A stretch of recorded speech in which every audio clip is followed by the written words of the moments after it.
In today's video, I'm going to teach you how to use Todoist and Google Calendar together with a two-way sync. By the end of this guide, you'll have seamlessly synchronized your tasks and events, allowing for efficient time management and organization. Whether for work or personal planning, integrating these two tools can significantly streamline your productivity. To get started, first, open the Todoist app on your device, or you can head over to the Todoist web app on your computer. The main thing is you need access to your Todoist account, so make sure you're logged in before proceeding. Once you're in the app, you'll see your avatar located in the top left corner of the interface. Clicking on your avatar is your entry point to access more personalized options. After clicking, you'll see a drop-down menu with various options. From here, you'll want to select Settings. This section is where you can manage various aspects of your Todoist experience, including integrations and connected applications. Once you're inside the settings, look for the Calendars section. Clicking on this option allows you to manage calendar settings related to your Todoist account. Next, you will find an option labeled Connect Google Calendar. This step is crucial as it bridges Todoist with Google Calendar, letting them communicate with each other.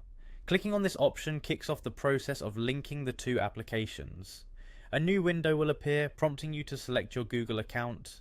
It's best to use the account that you regularly use for scheduling, so that all your tasks and events are centralized.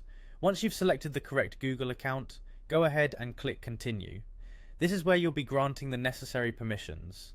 It's important to understand that granting permissions is what allows Todoist to sync with Google Calendar, enabling both applications to share information back and forth. Don't worry, this is a standard procedure required for the sync. Upon allowing permissions, you'll be returned to your Todoist settings page. This means the connection was successful. Now it's time to ensure your tasks also appear in the calendar. Head over to the section that says Sync Tasks to Calendar.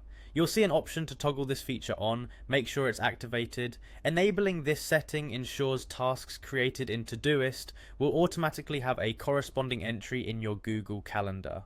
And there you have it. With these steps completed, you should now see your Todoist tasks reflected in your Google Calendar and vice versa. This powerful synchronization means any new task or update you make in one app will appear in the other, keeping everything in harmony and ensuring you're always up to date. This integration is a huge step forward in staying organized, and I hope you find it as beneficial as many others do. Thanks for tuning in and happy organizing.